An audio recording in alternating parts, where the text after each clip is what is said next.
ভাত টাত খেয়ে কাশির পানের দোকানে গিয়ে দাঁড়িয়ে আছি, এটি ভাই বাস ধরবো বলে। তার সঙ্গে গল্প গুজব করছি। তারপর দেখলাম একটা লোক খুব স্পিডে দৌড়ে দৌড়ে আমাদের দিকে আসছে, হাতে এবার একটা বিশাল পাথরের চাই। আলাম কাশি পালা, এ নিশ্চয়ই সালা স্টোন ম্যান। না না না, স্টোন ম্যান, তুই ভয় পাচ্ছিস না? স্টোন ম্যান না, তুই পালা। ও বাবা, সে ফুল স্পিডে দৌড়েছে। দৌড়তে দৌড়তে এসে পাথরটা কি করলো না, একটা গর্তের মধ্যে দাম করে ফেলে দিল। আরেকক্ষণ বাদে দাঁড়িয়ে গেল আবার।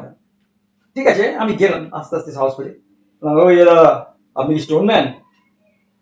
ও কি বলছে জানি তো, বলছি কেন বলুন তো। আমার না, যেভাবে আপনি দৌড়ে দৌড়ে আসছিলেন পাথরটা নিয়ে, ওই আমি তো ভাবলাম দাদা মেরেই দেবেন। দেখুন, আমি কিন্তু কর্পোরেশনের লোক আছি। তা কর্পোরেশনের লোক যখন, তখন ওই জামায় একটা লেভেল ছাড়াননি কেন? তাহলেই তো হয়ে যেত। কর্পোরেশন না স্টোন ম্যান বুঝে যেতাম।